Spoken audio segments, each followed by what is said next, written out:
दर्शन की 133वीं कक्षा।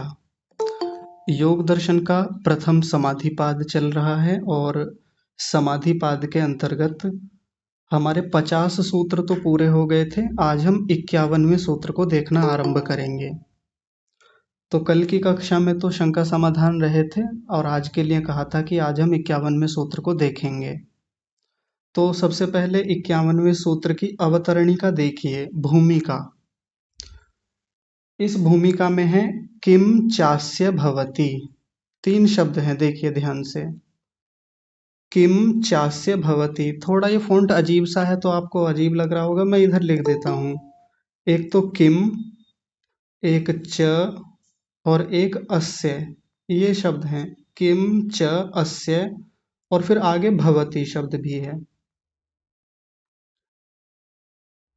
किम माने क्या, अस्य माने इसका, च माने और, भवति माने होता है। इसका और क्या होता है, ये प्रश्न उठाया यहाँ पे भूमिका में। अब किसका क्या होता है, तो पीछे जो चर्चा चल रही थी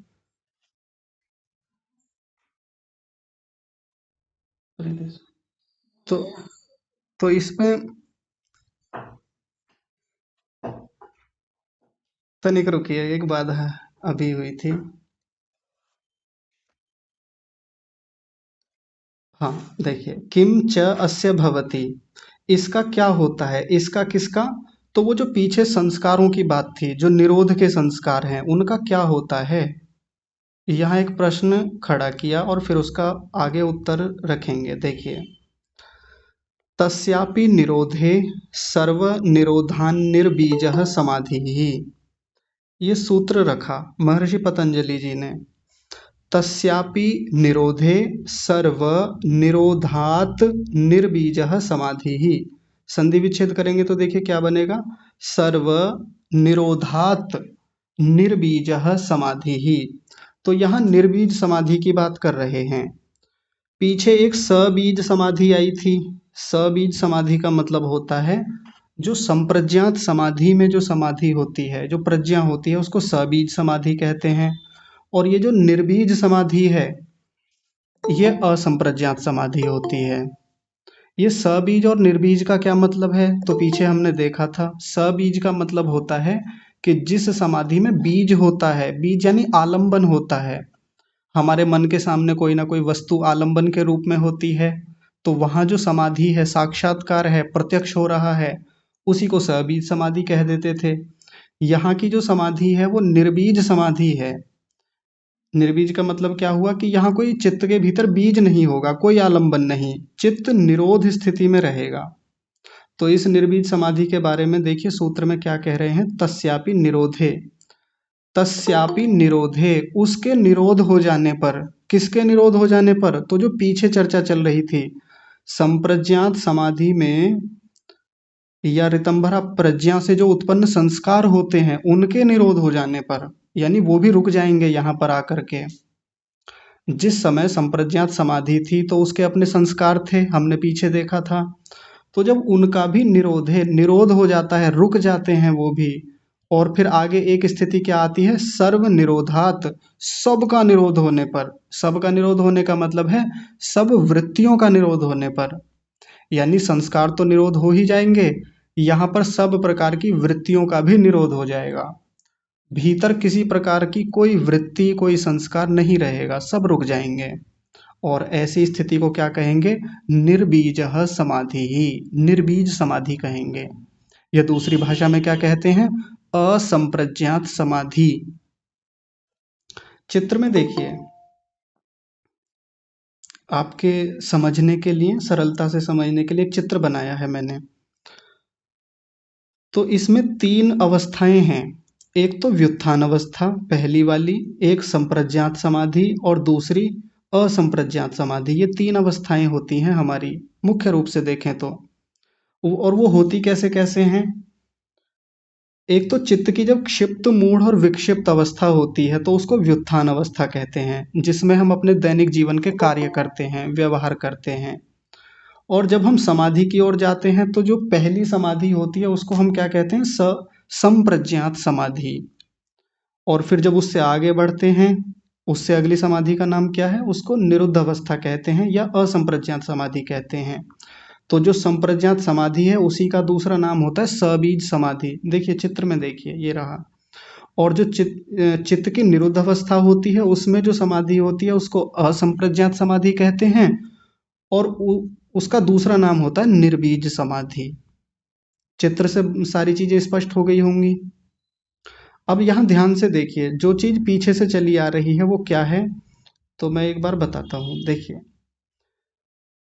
ये जो व्युत्थान अवस्था होती है, जिस समय हम कोई कार्य कर रहे होते हैं या अपने दैनिक जीवन में जो भी पढ़ रहे हैं, चिंतन मनन कर रहे हैं, उसके अपने संस्कार बनते हैं। ये जो पहली अवस्था यहाँ दिख रही है, तो इसके अपने संस्कार चित्त में जाके इकट्ठे हो रहे हैं व्युत्थान अवस्था के। लेकिन जैसे ही हम समाधि में जाते हैं, ऋतंभरा प्रज्ञा हमको प्राप्त होती है, तो व्युत्थान अवस्था के संस्कार दब जाते हैं, अभिभूत हो जाते हैं, रुक जाते हैं, अपना प्रभाव नहीं दिखाते। फिर संप्रज्ञात समाधि लंबे समय तक लगती है। संप्रज्ञात समाधि में लंबे समय तक साक्षात्कार होता है। फिर इससे आगे की एक अवस्था होती है जिसकी आज चर्चा करेंगे, वो है असंप्रज्ञात समाधि। जिस समय ये असंप्रज्ञात समाधि होती है तो इसके भी संस्कार चित्त में होते हैं। सीधे सीधे चित्त में कोई वृत्ति नहीं है, सीधे सीधे चित्त प्रत्यक्ष कराने में सहायक नहीं हो रहा है, लेकिन उसमें भी संस्कार बनते हैं। और ये जो असंप्रज्ञात समाधि के संस्कार होते हैं, निर्बीज समाधि के जो संस्कार होते हैं, ये संप्रज्ञात समाधि के संस्कारों को रोक देते हैं, निरोध कर देते हैं। जो सूत्र में आया, तस्यापि निरोधे सर्व निरोधान निर्बीजः समाधि ही, यानी असंप्रज्ञात समाधि के संस्कार इस संप्रज्ञात समाधि के संस्कारों को रोकते हैं। ये यहाँ तक इतना भाव हुआ। मैं चित्र को भेज दूंगा, आप उसको बाद में आराम से देख लीजिएगा घर पर। तो व्यास भाष्य की ओर चलते हैं। महर्षि व्यास जी क्या कह रहे हैं, ध्यान से समझेंगे। देखिए, स न केवलम समाधि प्रज्ञा विरोधी प्रज्ञा कृतानाम अपि संस्काराणां प्रतिबंधी भवति। ये एक पंक्ति हुई। स न केवलम समाधि प्रज्ञा विरोधी प्रज्ञा कृतानाम अपि। देखिए, इन शब्दों को अलग अलग करेंगे तो क्या बनेगा? प्रज्ञा कृतानाम अपि संस्काराणां प्रतिबंधी, और आगे एक शब्द है भवति। इसका तात्पर्य क्या है उसको समझते हैं। देखिए, पहला वाक्य है स न केवलम समाधि प्रज्ञा विरोधी। स का मतलब क्या है? ये जो असंप्रज्ञात समाधि है, यानी निर्बीज समाधि, जिसकी अब चर्चा यहाँ चल रही है, ये जो समाधि है न केवल समाधि प्रज्ञा की विरोधी होती है। समाधि प्रज्ञा का मतलब है संप्रज्ञात समाधि में जो प्रज्ञा होती है उसकी विरोधी है, अपितु प्रज्ञा कृतानाम अपि संस्काराणाम प्रतिबंधी भवति। बल्कि उस अपितु जो समाधि प्रज्ञा के जो संस्कार होते हैं, देखिए समाधि प्रज्ञा कृतानाम अपि, प्रज्ञा के जो संस्कार होते हैं, या ऋतंभरा प्रज्ञा के जो संस्कार होते हैं, या कहें संप्रज्ञात समाधि के जो संस्कार होते हैं, उनकी प्रतिबंधी होती है, उनको रोकने वाली होती है। यानी जो बात ऊपर सूत्र में बताई थी वही बात यहाँ बताई है। फिर से समझिए इस पंक्ति को, ध्यान से देखिए। ये जो असंप्रज्ञात समाधि होती है, ये समाधि प्रज्ञा की विरोधी होती है। और किसकी विरोधी होती है? उस समाधि से जो संस्कार उत्पन्न होते हैं, प्रज्ञाकृत संस्कार होते हैं, उनकी भी विरोधी होती है, उनको भी रोकती है। ये तो हो गया पंक्ति का अर्थ। अब इसका तात्पर्य सामान्य भाषा में समझते हैं। जैसे ही किसी योगी की असंप्रज्ञात समाधि होती है, यानी सबसे ऊंची जो समाधि है, ये जब होती है तो इससे पहले की जो संप्रज्ञात समाधि है वो बिल्कुल रुक जाती है, बिल्कुल हट जाती है। इसका मतलब क्या हुआ? इसका मतलब ये हुआ कि संप्रज्ञात समाधि में जो बोध हो रहा था चीजों का, एक वृत्ति बनी हुई थी, अब पूरी तरह रुक जाती है वो। अब कोई बोध नहीं हो रहा है जैसा संप्रज्ञात समाधि में हो रहा था। कोई ये कहे कि इस समय परमात्मा का भी साक्षात्कार हो रहा है, स्थूल भूतों का भी हो रहा है, सूक्ष्म भूतों का भी, इंद्रियों का भी, आत्मा का भी, सबका हो रहा है, तो ये बात झूठी है, ऐसा नहीं होता। क्योंकि इस निर्बीज समाधि में, इस असंप्रज्ञात समाधि में जब स्थिति बनती है तो पीछे की समाधि यानी संप्रज्ञात समाधि रुक जाती है, उसके संस्कार भी रुक जाते हैं, संस्कार भी बाधित हो जाते हैं, अपना प्रभाव नहीं दिखाते। और थोड़ा सा सरलता से समझते हैं इस बात को। जिस समय ये निर्बीज समाधि होती है, जब मैं निर्बीज कहूँ तो आप असंप्रज्ञात ही समझिएगा उसको। जिस समय निर्बीज समाधि होती है तो बीच बीच में जब आरंभ होता है इसका, तो बीच बीच में वो समाधि टूटती है, साधक को बाधा आती है, थोड़ी थोड़ी लगेगी, कुछ समय के लिए, थोड़े समय के लिए लगी, कभी ज्यादा समय के लिए लगी, तो बाधा आएगी बीच बीच में। क्यों आती है? क्योंकि वो जो प्रज्ञाकृत संस्कार हैं, पिछली समाधि के जो संस्कार हैं, या कहें संप्रज्ञात समाधि के जो संस्कार हैं, वो थोड़ी थोड़ी बाधा करते हैं, वो उठ के आ जाते हैं। यानी वृत्ति तो वहां होती है, एक वृत्ति तो होती है ना, क्योंकि चित्त की जो एकाग्र अवस्था होती है उसमें एक वृत्ति रहती है, और वो एक वृत्ति या कहें कि वहां के संस्कार वो योगी को बाधित करते हैं, परेशान करते हैं, समाधि को तोड़ते हैं, रोकते हैं। उतने समय तक तो वो भी बड़ी सहायक होती है, योगी उसके लिए भी बड़ा तड़पता है कि मुझको संप्रज्ञात समाधि प्राप्त हो, संप्रज्ञात समाधि के संस्कार भीतर बने ज्यादा से ज्यादा। लेकिन एक समय के बाद वो भी रोकनी होती है, वो भी रुक जाती है। क्यों रुक जाती है? क्योंकि यदि वो नहीं रुकेगी तो ये निर्वीज समाधि नहीं हो पाएगी। अब आगे देखिए, आगे और एक बात कह रहे हैं कस्मात, क्यों, ऐसा क्यों होता है? तो बस उसी बात को आगे बढ़ाते हुए कह रहे हैं जो मैंने कही थी अभी, निरोधजः संस्कारः समाधि जान संस्कारान बाधत इति। ध्यान से समझेंगे एक एक शब्द को। पहला शब्द है निरोधजः, निरोधजः संस्कारः समाधिजान संस्कारान बाधत इति। देखिए ये जो शब्द है इसमें समाधि जान, एक शब्द है समाधि जान, दूसरा है संस्कारान, और तीसरा शब्द है बाधत।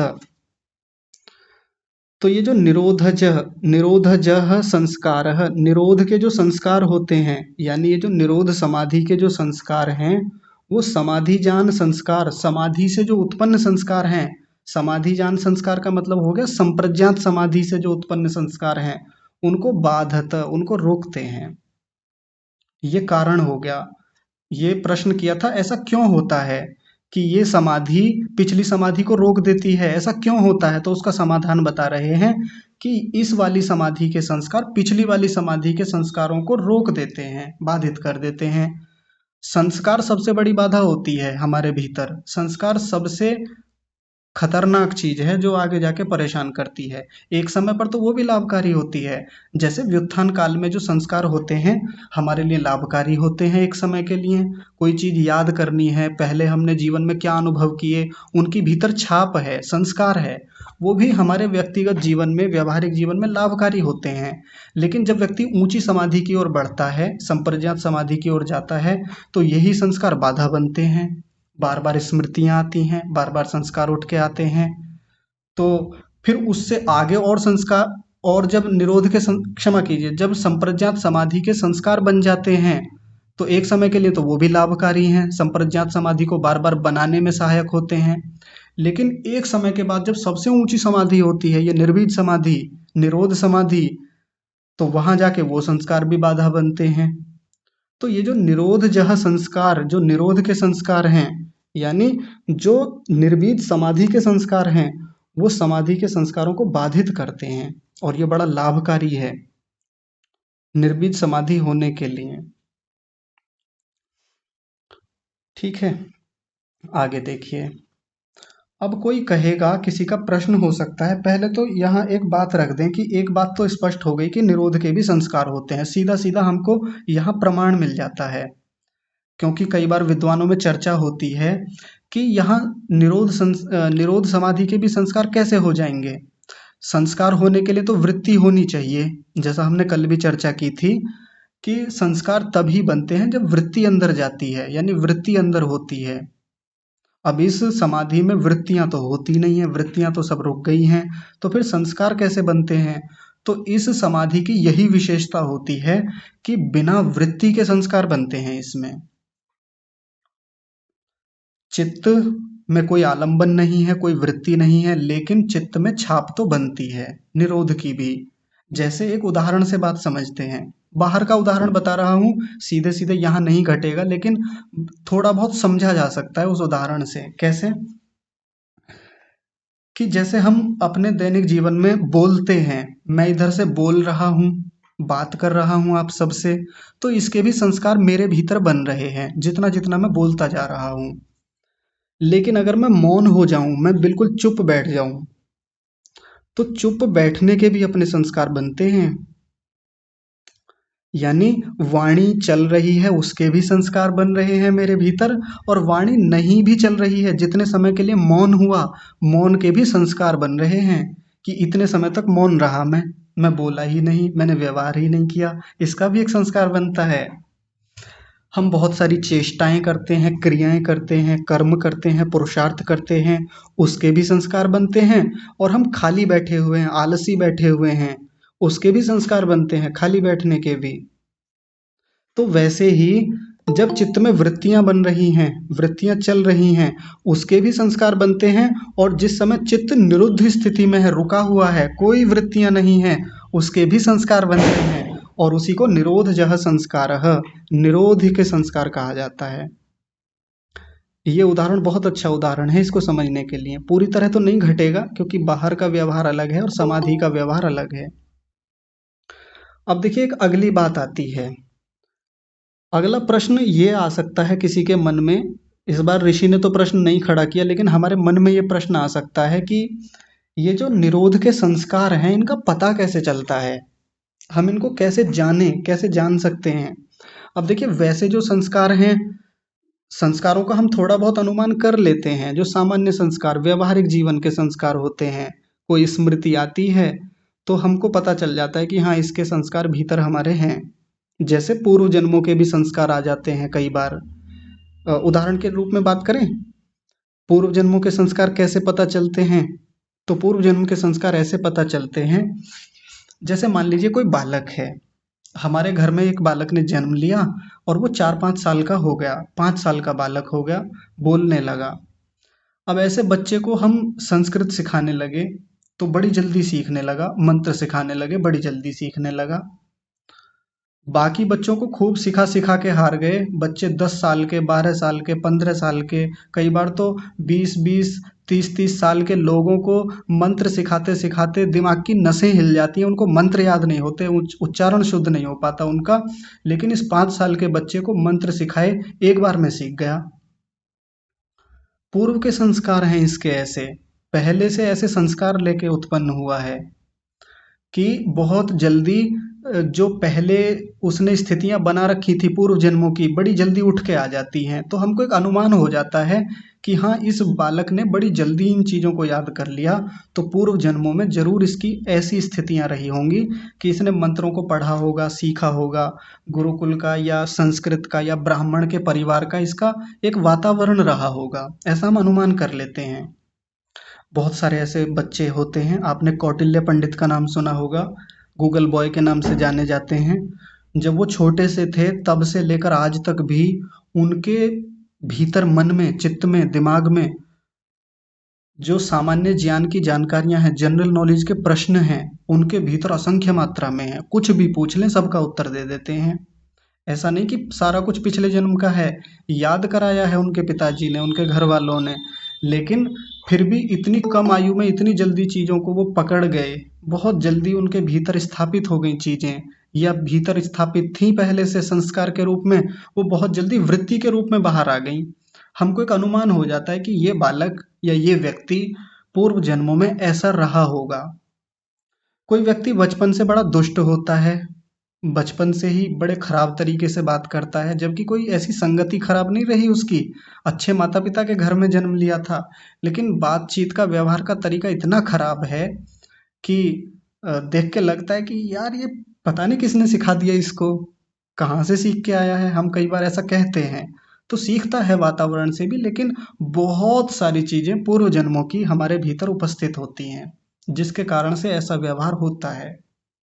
कई बार हम बहुत कम आयु के किसी व्यक्ति को देख के कह देते हैं कि आपने इतनी कम आयु में कैसे इतनी योग्यता प्राप्त कर ली। कोई व्यक्ति दिख जाए हमको ऐसा जो बहुत प्रतिभावान है, किसी क्षेत्र में बहुत आगे बढ़ा हुआ है, और हम बड़ी जल्दी कह देते हैं आपने इतनी कम आयु में कैसे इतनी सारी चीजें सीख ली, कैसे इतना कुछ सीख लिया। सीधी बात है, पूर्व जन्मों के संस्कार हैं उसके, पूर्व जन्मों में मेहनत करके आया है, पुरुषार्थ किया है, तब ये स्थिति प्राप्त हुई है। ऐसे नहीं हुई कि फोकट में मिल गया, या ऐसे ही विरासत में नहीं मिलती सारी चीजें। पूर्व जन्मों की उसकी अपनी मेहनत है। एक और उदाहरण महर्षि दयानंद जी का। किसी किसी व्यक्ति को तो वैराग्य प्राप्त करने में पूरा जन्म निकल जाता है, कितने जन्म निकल जाते हैं, पूरा जीवन चला जाता है। महर्षि दयानंद जी के सामने 2-3 घटनाएं हुई और वैराग्य हो गया, घर छोड़ के चले गए और बहुत ऊंची स्थितियां प्राप्त की। हमको लगता है कि 2-3 घटनाओं से ऐसा हो गया, लेकिन 2-3 घटनाओं से ऐसा नहीं हुआ। पूर्व जन्मों में बहुत मेहनत की है उन्होंने। तो हमको यहाँ से एक अनुमान होता है कि ऐसा व्यक्ति, ऋषि दयानंद जैसा व्यक्ति, उन्होंने पूर्व जन्मों में बहुत तपस्या की है, वैराग्य के लिए बहुत पुरुषार्थ किया है, बहुत ज्ञानार्जन किया है, बहुत विद्या पढ़ी है, तब जाके वैराग्य हुआ है। तो 1-2 घटनाएं हो गई, एक आलंबन मिल गया, एक सहारा मिल गया, तो वो व्यक्ति हमको बढ़ता हुआ दिख जाता है शीघ्रता से कि देखो एक झटके में आगे बढ़ गया। एक झटके में कोई आगे नहीं बढ़ता, रातों रात किसी को सफलता नहीं मिलती, बहुत मेहनत लगती है उसके पीछे। तो वैसे ही यहाँ भी एक प्रश्न हमारे मन में आता है कि ये जो निरोध समाधि जब किसी की होती है तो उसका पता कैसे चलता है? कैसे मान ले कि निरोध समाधि हो गई थी उसकी? क्योंकि निरोध में जाके तो कुछ पता ही नहीं रहता, निरोध में जाके तो सब वृत्तियां ही रुकी हुई हैं, तो कैसे पता चले? तो देखिए उसका समाधान यहाँ पर कर रहे हैं और बड़ी सुंदर एक व्याख्या बताई। निरोध स्थिति काल क्रम अनुभवेन निरोध चित्त कृत संस्कार अस्तित्वम अनुमेयम।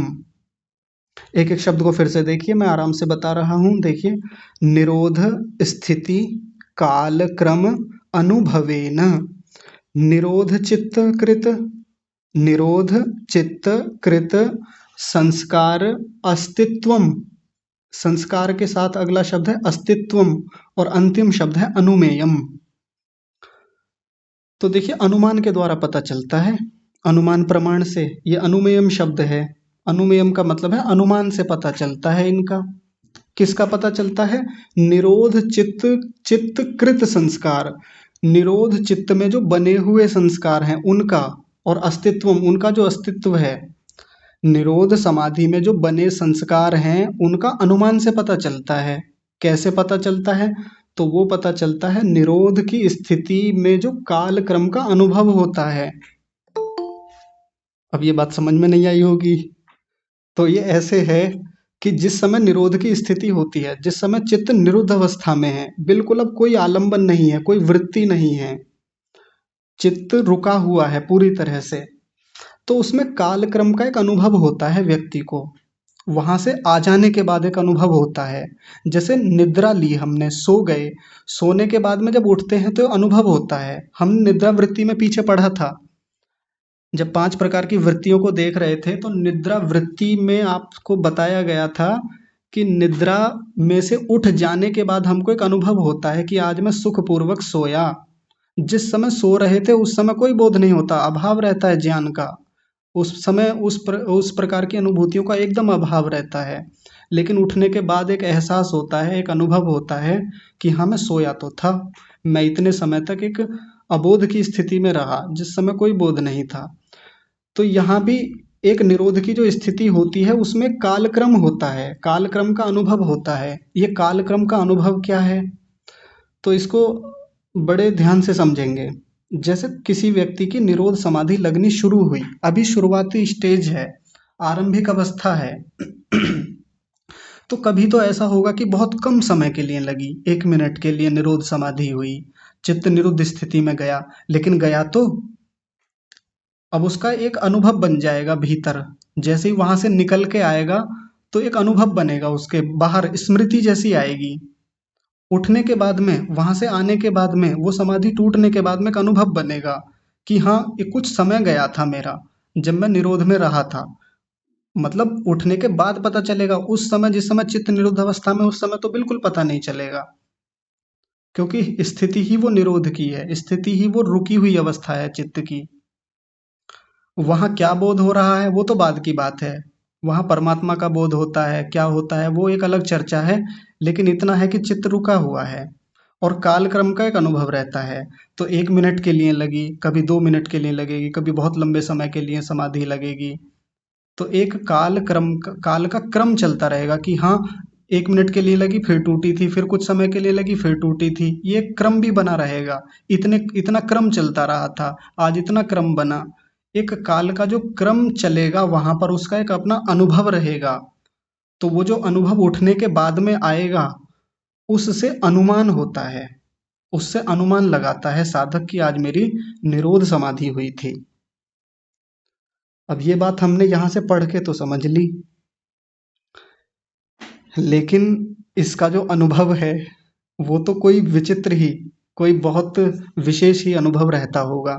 मैं भी आपको बता रहा हूँ, मैं भी केवल इसी के आधार पे बता रहा हूँ कि जो पंक्ति में लिखा हुआ है या जो विद्वानों के बीच चर्चाएं रहती हैं, जो टीकाकारों ने इस पंक्ति का अर्थ किया है, तो मैं तो केवल इसी पंक्ति के आधार पे ही तो बता सकता हूँ।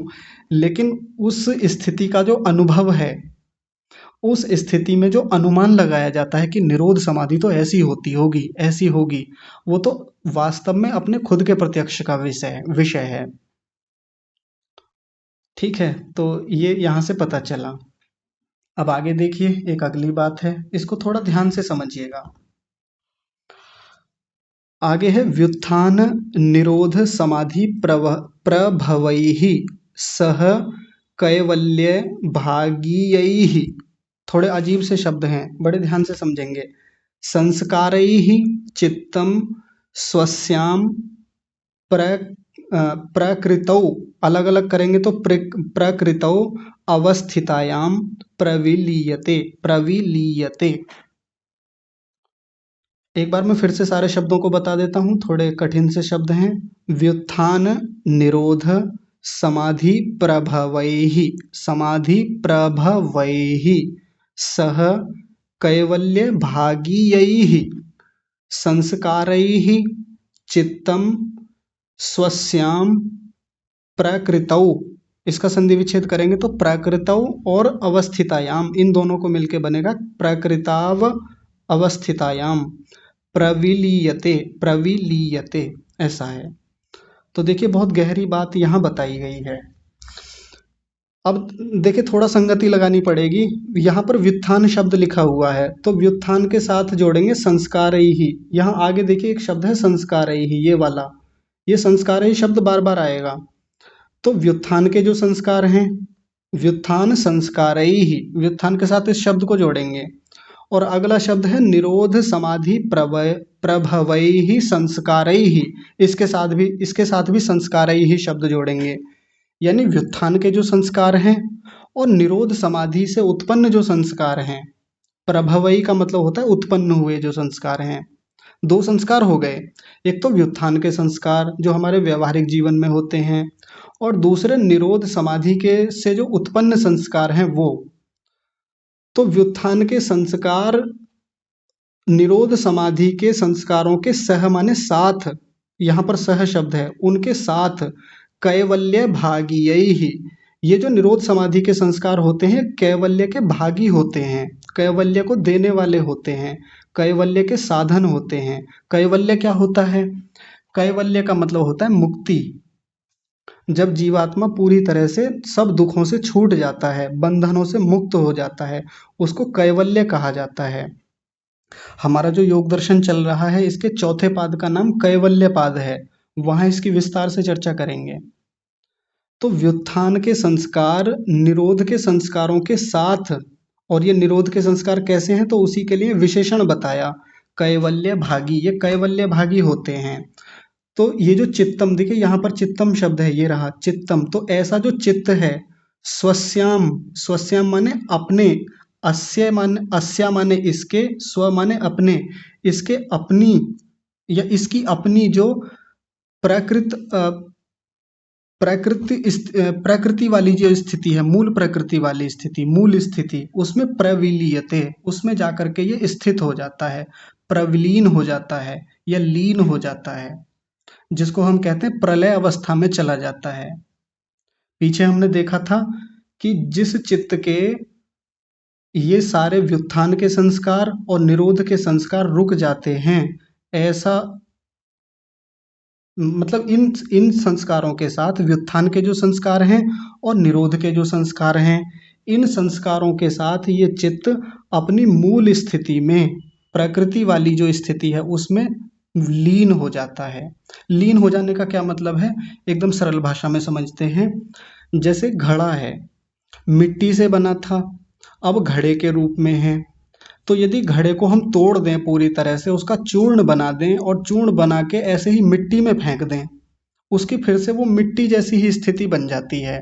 अब घड़े का अपना अस्तित्व समाप्त हो जाता है। यही तो घड़े का समाप्त होना होता है कि घड़ा अपने स्वरूप को छोड़ करके अब फिर से उसी स्थिति में पहुंच गया जहां से वो बना था, जिस स्थिति से वो बना था। तो उसकी जो अपनी प्रकृति वाली जो स्थिति है, मूल प्रकृति वाली सत्व रजस तमस वाली स्थिति, उसी में वो लौट जाता है। उसी में फिर से जाकर के विलीन हो जाता है, प्रलय हो जाता है। और ध्यान से समझेंगे किसके साथ हो जाता है, तो व्युत्थान के संस्कारों के साथ। और जो ये समाधि से जो उत्पन्न संस्कार हैं, ये सब इन सब संस्कारों के साथ ही समाप्त हो जाता है। एक बड़ा रोचक उदाहरण है, देखिए मैं यहाँ बताता हूँ आपको, बाहर का उदाहरण बताता हूँ। जैसे हमारे पास एक कॉपी है, एक कागज है, कागज के ऊपर हमने कच्ची पेंसिल से लिखना शुरू किया। देखिए मैं ये लिख रहा हूँ कच्ची पेंसिल से। अब कच्ची पेंसिल के बाद मैंने पेन उठाया, जो इंक वाला पेन होता है, इस पेन से इसके ऊपर लिखना शुरू किया। तो कच्ची पेंसिल का लिखा हुआ इसके नीचे ढक गया। अब ढका ही तो है, खत्म थोड़ी हो गया। देखिए ढक गया है, इसके नीचे निरुद्ध हो गया है, रुक गया है, अभिभूत हो गया है। और अब मैं इस पूरे कागज को जला दूं, तो जला देने पर क्या होगा, ये जो नीचे वाले जो कच्ची पेंसिल के संस्कार थे, कच्ची पेंसिल का लिखा हुआ था वो भी, साथ में ऊपर जो एक पेन से, काले पेन से लिखा हुआ है, इंक से लिखा हुआ है, ये भी, और कागज भी कहाँ चला गया, राख के रूप में बदल गया, खत्म हो गया, प्रविलीन हो गया, प्रलय को प्राप्त हो गया। तो ये जो कच्ची पेंसिल के संस्कार हैं, यहाँ जो कच्ची पेंसिल से मैंने पहले लिखा था, ये वाला, ये हो गए व्युत्थान के संस्कार। जब हम कच्ची पेंसिल से लिखते हैं तो कच्ची पेंसिल के संस्कारों को किन संस्कारों से दबाया जा सकता है, पेन से, काले पेन से। और काला पेन कौन सा हो गया, समाधि के संस्कार, संप्रज्ञात समाधि के संस्कार, इनसे इसको दबा दिया। अब ये अपना प्रभाव नहीं दिखाएंगे। देखिए हरा रंग जो था नीचे, वो ढक गया बिल्कुल पूरी तरह से, ये ढक गया ना। इसके ढकने के बाद में अब इस कागज को ही जला दिया। जल जाने के बाद में वो कच्ची पेंसिल से भी जो लिखा हुआ था और ये पेन से जो लिखा हुआ था, ये सब विलीन हो गए, समाप्त हो गए। तो मन के भीतर जो व्युत्थान के संस्कार हैं, मन के भीतर जो ये समाधि के संस्कार हैं या निरोध के भी जो संस्कार हैं, ये सारे के सारे चित्त के साथ ही विलीन अवस्था में चले जाते हैं। और वो विलीन अवस्था कौन सी होती है, तो प्रकृति वाली, मूल प्रकृति की जो अवस्था है, जहाँ चित्त अपनी सत्व रजस तमस की जो साम्य अवस्था है उसी में लौट जाता है। तो फिर आत्मा का क्या होता है, अब आगे बताएंगे, देखिए।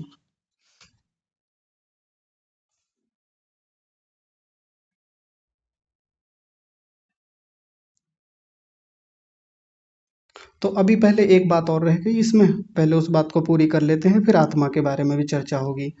तस्मात् ते संस्काराः चित्तस्य अधिकार विरोधिनः न स्थिति हेतवो भवन्ति इति। एक एक शब्द को आराम से देखिए। तस्मात् ते, तस्मात् और ते को मिलकर बना तस्मात् ते। आगे है संस्काराः और चित्तस्य, अगला शब्द है चित्तस्य। फिर है अधिकार विरोधिनः या अधिकार विरोधिनो। फिर उसके बाद में है न स्थिति हेतवो भवन्ति इति। तस्मात् का मतलब है इसलिए, आगे की बात बता रहे हैं, इसलिए। ते माने वे, संस्काराः माने संस्कार, वे जो संस्कार हैं, चित्तस्य अधिकार विरोधिनः, वो चित्त के अधिकार का विरोध करने वाले होते हैं। चित्त के अधिकार का विरोध करने वाले होते हैं, इसका क्या मतलब है? चित्त का अपना जो अधिकार है बार बार जन्म देना, मृत्यु देना, भोगों को भोगवाना, उस अधिकार का विरोध करते हैं ये वाले संस्कार, जो संस्कार प्रविलीन हो गए हैं। यानी ये वाले संस्कार चित्त को बाधित, ये वाले संस्कार चित्त को साधिकार नहीं करते, अवसित अधिकार करते हैं। या यहाँ की भाषा में कहें तो चित्त के का जो अपना अधिकार है, जन्म मरण को देने वाला अधिकार है, उसके विरोधी होते हैं ये संस्कार, जो संस्कार अब प्रविलीन हो गए। और आगे एक पंक्ति में एक बात और बता दी, न स्थिति हेतवो भवन्ति इति, स्थिति के हेतु तो नहीं होते।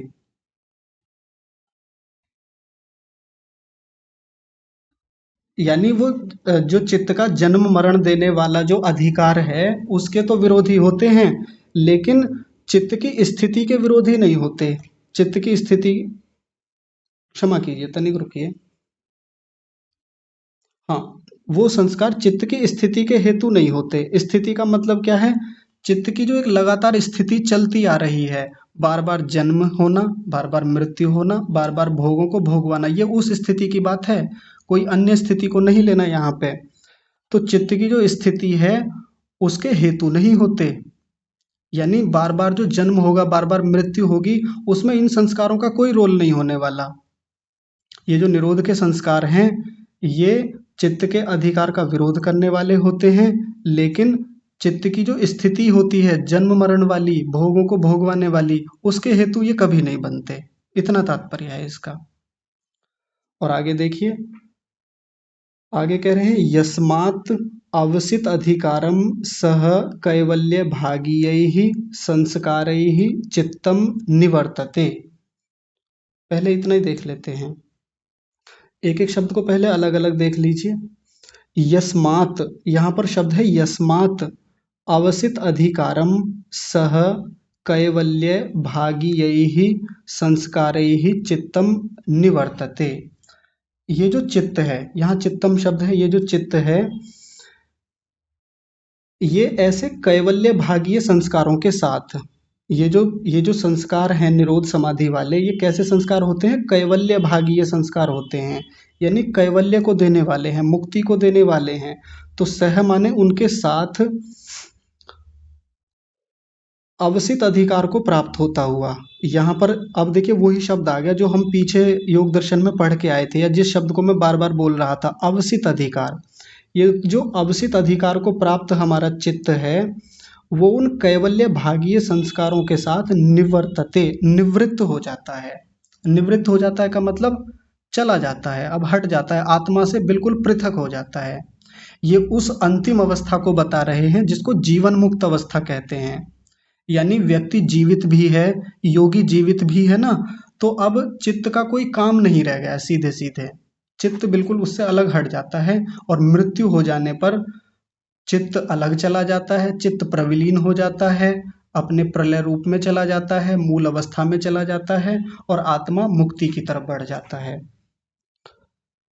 और आगे देखिए, बस अब एक अंतिम पंक्ति बची हुई है, अब आत्मा के विषय में कह रहे हैं कि ऐसे में जब चित्त तो निवृत्त हो जाता है ऐसे संस्कारों के साथ, तो आत्मा की क्या स्थिति होती है? तस्मिन् निवृत्ते पुरुषः स्वरूप मात्र प्रतिष्ठः अतः शुद्धः केवलो मुक्त इति उच्यत इति।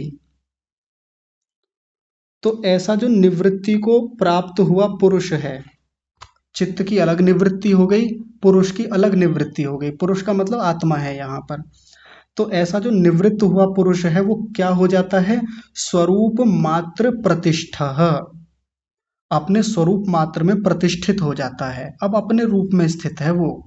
जो हम तीसरे सूत्र में पढ़ के आए थे ना, तदा द्रष्टुः स्वरूपे अवस्थानम, और वो तीसरे सूत्र से भी पहले दूसरा सूत्र क्या था? योगश्चित्त वृत्ति निरोधः, चित्त की वृत्तियों का निरोध हो जाने को योग कहते हैं। और फिर आगे पढ़ा था तदा द्रष्टुः स्वरूपे अवस्थानम, ऐसी निरोध की स्थिति में जहाँ चित्त की सब वृत्तियां रुक गई हैं, वहां पर जीवात्मा अपने स्वरूप मात्र में स्थित रहता है। अपने स्वरूप मात्र में स्थित रहने का क्या मतलब है? कि अब तक तो वो मन के साथ बंधा हुआ था, अब तक तो वो प्रकृति के साथ बंधा हुआ था। अब तक तो वो स्थिति थी जो चौथे सूत्र में बताई है। चौथे सूत्र में क्या था? चलिए रुकिए, मैं देख के बताता हूँ। हाँ, वृत्ति सारूप्यम इतरत्र। अब तक तो वो आत्मा वृत्तियों के जैसा ही भासित होता था। आत्मा अपने आप को वृत्तियों जैसा ही महसूस करता था। लेकिन जब यहाँ से चित्त निवृत्त हो गया, वो सारे संस्कार रोक दिए, व्युत्थान के संस्कार भी हट गए, और बाद में जो निरोध के संस्कार हैं वो भी अब प्रविलीन स्थिति की ओर जा रहे हैं। तो ऐसा जो पुरुष है, ऐसा जो आत्मा है, वो अपने स्वरूप में स्थित हो जाता है। अब बंधन नहीं है किसी प्रकार का, जो प्रकृति के साथ बंधन जुड़ा हुआ था, जो वृत्तियों के जैसा ही अपने आप को महसूस कर रहा था, जो भीतर अविद्या थी, क्लेश वगैरह तो वो सब पहले ही हट गए थे, लेकिन भीतर जो भी कुछ जुड़ाव था उसका, क्लेशों के साथ में, कर्माशयों के साथ में, संस्कारों के साथ में, अब वहां से पूरी तरह से आत्मा भी निवृत्त हो गया है, हट गया है। और ऐसा आत्मा कैसा होता है, उसको क्या कह सकते हैं? ऐसे आत्मा को शुद्ध कहेंगे, केवल कहेंगे, और मुक्त कहेंगे। इति उच्यत, उच्यत माने उसको कहा जाता है। तो शुद्ध का मतलब यहाँ पर क्या हुआ? वैसे तो आत्मा मूल रूप से शुद्ध ही होता है, आत्मा का अपना स्वरूप तो शुद्ध ही है, आत्मा कभी मलिन नहीं होता। लेकिन चित्त के साथ जुड़ करके अविद्या होती है, ये क्लेश जुड़े हुए होते हैं, साथ में संस्कार जुड़े हुए होते हैं, वृत्तियों के जैसा अपने आप को देख रहा होता है, तो वो अशुद्धता होती है आत्मा के भीतर, या आत्मा इस प्रकार से एक आवरण से जुड़ा हुआ होता है। लेकिन जब ये चित्त निवृत्त हो गया है, आत्मा भी वहां से निवृत्त हो गया है, ऐसी जो अंतिम स्थिति है उसमें आके आत्मा शुद्ध है, केवल, या केवलः। केवलः का मतलब वो केवल आत्मा है, वो शुद्ध रूप में अपने स्वरूप में स्थित है। अब किसी के साथ कोई जुड़ाव नहीं है, कोई वृत्तियां नहीं है उसके भीतर, अकेला है। केवल का मतलब अकेला है। और मुक्त है, सब प्रकार के बंधनों से, सब प्रकार के दुखों से मुक्त स्थिति में है, ऐसा उस आत्मा को कहा जाता है। तो इस प्रकार हमारा जो ये प्रथम पाद है, और प्रथम पाद का जो 51वां अंतिम सूत्र है, आज यहाँ पर पूरा होता है। 133 दिन लगे हैं हमको पूरा करने में। तो आप लोगों ने बहुत पुरुषार्थ किया है, बहुत मेहनत की है समझने में, चिंतन मनन करने में। यदि फिर भी पिछले पाठों में से किसी की कोई शंका हो, प्रश्न हो, पहले सूत्र से लेकर 51वें सूत्र तक, तो आप कल की कक्षा में आराम से पूछिएगा, परसों भी पूछिएगा, कभी भी पूछ सकते हैं। दूसरा पाद भी चलेगा तब भी आप पूछ सकते हैं आराम से, क्योंकि चिंतन मनन तो जीवन भर चलता रहता है। दूसरा पाद हो भी जाए तब भी आप प्रथम पाद पूछ सकते हैं आराम से कहीं से भी। तो या तो कल को यदि आप प्रश्न नहीं पूछेंगे तो कल को दूसरा पाद शुरू कर लेंगे, नहीं तो फिर परसों या जब भी अवसर मिलेगा तब करेंगे। तो प्रथम पाद मेरी ओर से तो आज यही समाप्त होता है। कक्षा का समय भी पूरा हो गया है, आज की कक्षा को यहीं विराम देते हैं। आप सभी का बहुत सारा धन्यवाद यहाँ तक आने के लिए, और विषय को यहाँ तक लिवा कर लाने के लिए। परमात्मा का भी बहुत सारा धन्यवाद, जिन्होंने हमारी यहाँ तक सहायता की। तो आज की कक्षा को यहीं विराम। आप सभी को सादर प्रणाम। ओम।